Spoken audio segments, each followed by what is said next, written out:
Ang pelikula ay nagbukas sa isang nakakatakot na katotohanan, ang Earth ay hindi na matitirahan. Ang pagbagsak ng klima, walang katapusang mga sakuna, lahat ay nagtulak sa sangkatauhan na magdusa. At dahil doon, ang mga mayayaman, ang makapangyarihan, iniwan nila ang Earth at lumipat sa isang malayong planeta na tinatawag na Kepler-209. Sa Kepler, ang mga tao ay dahan-daang nawala ng kakayahang magparami. Walang susunod na henerasyon, walang hinaharap, at doon na lumabas ang isang nakakatakot na tanong, paano kung ang Earth ay matitirahan pa rin? Kaya, naglulunsad sila ng isang misyon, isang proyekto na tinatawag na Ulysses. Ang layunin, ipadala ang mga koponan pabalik sa Earth, bigo ang unang misyon, walang signal, walang update, wala. Kaya, nagpadala sila ng isa pang spacecraft. Ang spacecraft ay bumagsak sa kapaligiran sa nakakabaliw na bilis, diretsyong bumagsak sa isang napakalaking anyong tubig, sa loob ay 3 astronaut, isa sa kanila ay si Blake, halos hindi na makalabas ng buhay. Sa kabila ng kaguluhan, nagawa niyang hilahin ang isa sa kanyang mga kasamahan sa koponan mula sa pagkawasak, na pinipilit ang isang maskara ng oxygen sa kanila. Ngunit sa proseso, siya mismo ay nawalan ng malay. Nang tuluyang magising si Blake, tumaman ng husto ang katotohanan. Wala na ang isa sa mga tauhan niya. Ang isa pa, si Tucker, ay buhay pa, ngunit malubhang nasugatan. At dito, may hindi inaasahang mangyayari. Iniska ni Blake ang kapaligiran ng maingat na maingat. At ang natuklasan niya ay nagbabago ng lahat, ligtas ang Earth na ito. Sa unang pagkakataon, hindi na death zone ang Earth. Dahil sa pag-asa, mas lumayo si Blake, naghahanap ng mga palatandaan ng buhay. At sa lalong madaling panahon, napansin niya ang isang bagay na hindi ka panipaniwala, mga nilalang sa tubig, buhay. Bumalik sa mga hiniling sa kanya ni Tucker na magpatakbo ng isang test, isang simpleng test. Gusto niyang kumpirmahin ang kanilang nakikita. Si Blake ang nagpapatakbo ng test, ngunit tulad ng pagsasakatuparan na iyon, nagbabago ang kapaligiran. Isang makapal na ulap ang gumulong, nilalamon ang lahat. Bumaba sa 0 ang visibility. Sinabihan siya ni Tucker na bumalik kaagad, ngunit wala nang makita si Blake. Siya ay naliligaw, kaya, nagpaputok si Tucker ng flare gun, umaasang susundan niya ang liwanag. At biglang may gumagalaw, mula sa mga anino, ang hindi kilalang mga nilalang ay umaatake kay Tucker. Sa oras na maabot siya ni Blake, wala na siya, kinuha. At bago pa man siya makapag-react, nahuli na rin siya. Nagising si Blake sa pagkabihag, nakatali sa tabi ni Tucker. Mas malala ang kalagayan niya ngayon. Ang mga taong nakahuli sa kanila ay hindi alien. Sila ay mga tao, ang mga hindi nakasama sa Kepler. Sinubukan ni Blake na makipag-ayos, humihingi siya ng kanyang medical kit para magamot niya si Tucker.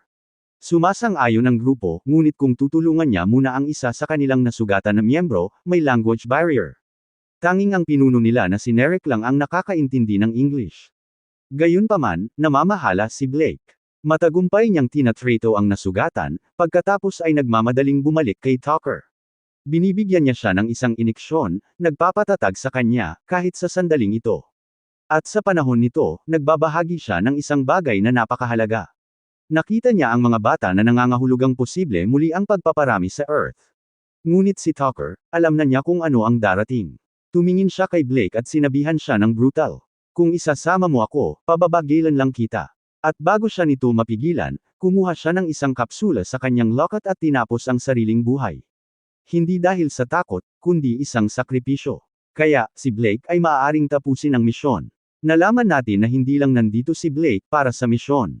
Ang kanyang ama ay bahagi ng unang ekspedisyon na ipinadala sa Earth, ilang taon na ang nakalilipas, ang parehong misyon na nabigo. Pumunta siya dito para hanapin siya. Bumalik sa kasalukuyan, nagising si Blake mula sa isang bangungot. Sa kanyang paligid, ang mga bata ay nagtatawanan, kinukot siya, binabato siya ng tubig, tinatrito siyang parang isang tagalabas. Pero iba ang isang babae, si Mila. Sinusubukan niyang kumonekta. Si Blake, na hindi lubos na makapagsalita, ay gumagamit ng mga guhit upang magpaliwanag. Siya ay nagmula sa ibang planeta, at kailangan niya ng isang mahalagang bagay, isang pulang kahon. Pumayag si Mila na tumulong, pero bigla na lang nagkagulo, umalangaw ang mga hiyawan sa labas. Nagmamadaling pumasok ang mga bata nagtatago sa takot. Nakatingin sa labas si Blake, at puro panik ang nakikita niya, inaatake ang grupo, ang mga tao ay tumatakbo, nakikipaglaban. At sa gitna nito, nakita niya si Mila na hawak ang pulang kahon. Ngunit bago pa siya maabot ni Blake, umiikot ang lahat. Hindi nagtagal, naayos ang kaguluhan. Pero wala na si Mila, kinidnap. Si Nerek, ang pinuno, ay kumuha ng flare gun at lumabas upang hanapin siya. Sumunod si Blake, sinusubaybayan ang malalayong tunog. Nahanap nila ang mga umaatake, isang grupo na pilit na sumasakay sa isang barko. Naghahanda si Nerek na magpaputok, ngunit pinigilan siya ni Blake. Kung aatake sila ngayon, mawawala sa kanila ang lahat. Sa halip, gumawa si Blake ng distraction, pinaputok ang flare sa ibang direksyon, na nakakakuha ng atensyon ng mga kalaban. At habang inililipat ng kalaban ang focus, tahimik na pumasok si Blake sa kanilang barko. Nahanap niya ang pulang kahon, ngunit bago siya makatakas, nahuli siya, pinilit na makihalubilo sa mga bihag, na dinadala sa hindi alam na lugar. Habang si Blake, kasama ang iba pang mga bilanggo, ay dinadala sa isang napakalaking, sira-sira na barko. Luma na ito, sira na, ngunit aktibo pa rin. Lahat ay nakapila, pinapanood, hinuhusgahan. At dito mismo, may nakilala tayo, isang binata na nagngangalang Palang. Sinimulan niyang paghiwalayin ang mga tao sa linya. Ang ilan ay dinala sa loob, ang iba ay binyantaan ng baril. Ngunit nang dumapo ang mga mata niya kay Blake, tumigil siya. Pagkatapos ay napansin niya ang locket sa kanyang leeg. Hinailan niya siya palabas ng linya at sinabihan siyang sumama dito. Ngayon, ito ay kung saan ang mga bagay ay mabilis na lumiliko. Si Blake ay dinala upang makilala ang pinuno ng grupong ito na nagngangalang si Gibson. Nang makita siya nito, natigilan siya, kasi kilala niya kung sino siya. May ibinunyag si Gibson na nakakagulat. Siya ay bahagi ng unang misyon, ang parehong sinalihan ng ama ni Blake ilang taon na ang nakararaan. Na nangangahulugang nasa Earth na siya sa buong panahon. Ipinaliwanag niya na noong una silang dumating, si Blake ay bata pa lamang sa Kepler. At dito sa Earth, pinalaki niya ang isang batang lalaki na nagngangalang Neil, isang taong nakakaintindi at nagsasalita ng Ingles. Si Blake, sinusubukang i-proseso ang lahat, ay nagtanong tungkol sa iba pang crew. At ang sagot ay tumama ng husto, wala na ang iba, patay na dahil nawasak ang spacecraft. Walang paraan para makipag-ugnayan sa Kepler. Ngunit mayroon pa ring mahalagang bagay si Blake, ang biometric system, ang pulang kahon. Gamit ito, maaari siyang magpadala ng patunay pabalik sa Kepler na ang Earth ay matitirahan muli. Gayunpaman, may problema. Ang biometric system lamang ay hindi sapat. Upang maihatid ang signal, kailangan nito ng tulong mula sa orihinal na sistema ng paghahatid ng Ulysses. At ayon kay Gibson, ang sistemang iyon ay ganap na nawasak. Nang marinig ito, agad na napunta sa isip ni Blake ang kanyang ama.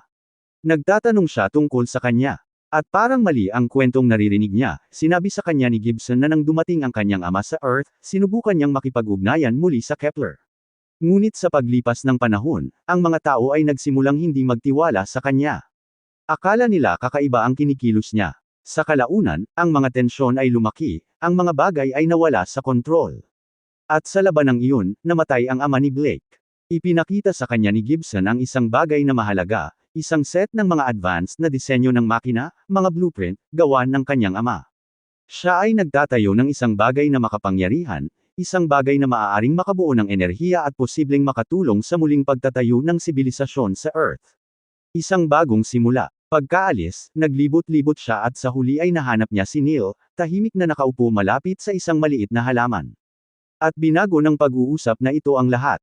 Sinabi ni Neil sa kanya na ang mga halaman dito, hindi na bago. Matagal na silang lumalaki, mas malaki pa noon. Nabigla si Blake, dahil ayon sa lahat ng kanyang nalalaman, ang mga halaman ng Earth ay ganap na nawasak taon na ang nakakaraan. Kaya, tinanong niya siya, paano niya nalaman ang lahat ng ito? Casual na tumugon si Neil, sinabi sa akin ni Christopher. Si Christopher, isang engineer, isang taong nakatira sa isang restricted area. Nang hindi nag-aksaya ng isang segundo, tumungo siya sa restricted zone.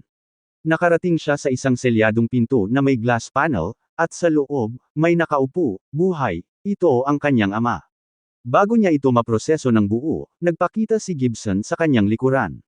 Si Blake, na puno ng galit, ay humihingi ng mga sagot. Bakit siya nagsinungaling tungkol sa kanyang ama? Sinubukan ni Gibson na ipagtanggol ang sarili, na sinasabi na ang tunay na dahilan kung bakit hindi nakontak ang Kepler ay dahil sa kanyang ama. Ayon sa kanya, sadyang sinira ng ama ni Blake ang mga sistema ng komunikasyon, upang walang sinuman mula sa Kepler ang makabalik sa Earth. Ngunit si Blake ay hindi naniniwala sa isang salita nito, hindi na. Pinilit niyang buksan ang pinto, tumakbo papasok, at sa wakas, niyakap niya ito ng mahigpit. Halo-halong emosyon ang kanyang pinakawalan, tsaka nagtanong, bakit iniwan mo ang lahat? bakit sinira mo ang tanging paraan para bigyan ng signal ang Kepler? Sinabi niya sa kanya na tumingin sa paligid, upang makita kung ano ang nangyayari sa Earth. Ang mga taong nanatili dito, ang mga nakaligtas, sila ay bumuo ng isang buhay, isang natural na paraan ng pamumuhay. Pero kung babalik ang mga tao ng Kepler, hindi na lang sila babalik, kukuhanin nila ang lahat. Itatayo nilang muli ang Earth sa paraang gusto nila. At sa paggawa nito, sisirain nila ang buhay ng mga taong naririto na. Kinagabihan, muli siyang nilapitan ni Gibson. Sa pagkakataong ito, may bagong plano, may weather station, kung ikokonekta nila ang biometric system doon, maaari na silang magpadala ng signal sa Kepler, tawagan sila pabalik. Ang lahat ay gumagalaw patungo sa isang sandali, sa isang desisyon. Ngunit bago mangyari ang anumang bagay, tumama ang kadiliman, nawalan ng kuryente, kumakalat agad ang gulat, may sumabotahe sa mga generator. At sa kaguluhang iyon, nakita natin ang isang pamilyar na mukha, si Nerek. Nandito siya, sa loob ng pasilidad, hinahanap ang mga nahuli na babae. Hinanap siya ni Blake at dinala siya sa isang tagong lugar, at nakakabahala ang natuklasan nila. 12 ng kabataang babae ang kinukulong. At nang ay proseso nila ito, dumating ang mga tauhan ni Gibson. Nahuli nila si Nerek, dinala siya. Si Blake, na ngayon ay galit na galit, ay humarap kay Gibson. Bakit niya ito ginagawa? Bakit pinanatili ang mga babaeng ito? At malamig ang sagot niya. Sa Kepler, ang bilang ng mga mayabong na kababaihan ay kritikal na mababa. At ang paglalakbay sa Earth ay tumatagal ng mga taon. Sa oras na dumating sila, karamihan sa mga babae ay hindi na magkakaanak. Kaya, naghahanda ng maaga si Gibson, pinapanatili ang mga batang babae na ito upang kapag bumalik ang mga tao ng Kepler, maaari nilang muling itayo ang populasyon. Nabigla si Blake, galit, naiinis, hinihiling niya na huminto siya, ngunit hindi nag-alinlangan si Gibson. Sa halip, sinabi niya sa kanya na tumutok sa kanyang misyon, gamitin ang biometric system, tawagan ang Kepler. At umalis siya, inutusan ang kanyang mga tauhan na bantayan siyang mabuti. Bumalik si Blake sa kanyang cabin, ngunit may kakaiba, pagkatapos nakita niya doon si Mela, nagtatago, hindi nag-aksaya ng oras si Blake, hinawakan niya si Mela at tumakas. Pinuntahan niya si Nerek at pinalaya siya, isa-isang pinakawalan ang mga bihag. Sa gitna ng lahat, tumakbo si Blake para hanapin ang kanyang ama.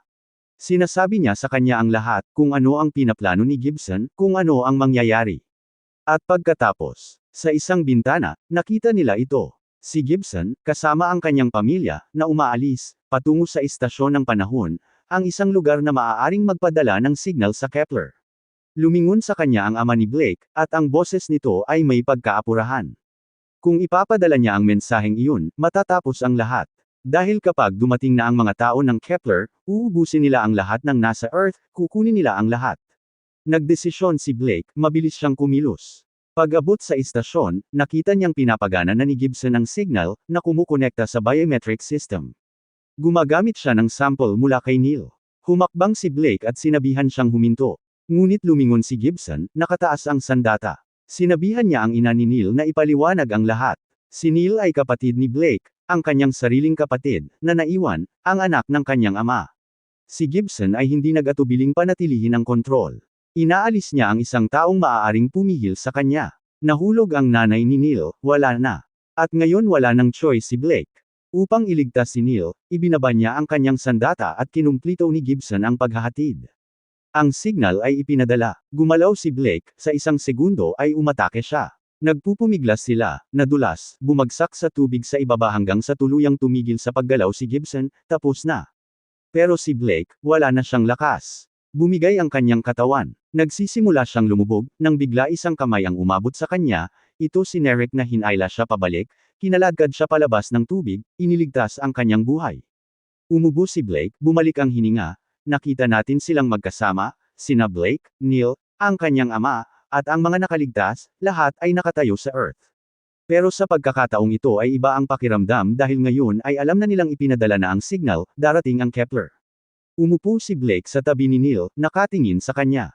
Hindi lang bilang isang taong nakilala niya, kundi bilang kanyang kapatid, pagkatapos nagtanong, darating kaya ang mga taga-Kepler? Huminto si Blake, huminga, at sinabing, oo, darating silang lahat. At sa pagkakataong ito ay wala nang tatakasan. Isang bagay na lang ang natitira, maghanda. Dahil dito palang nagsisimula ang totoong laban.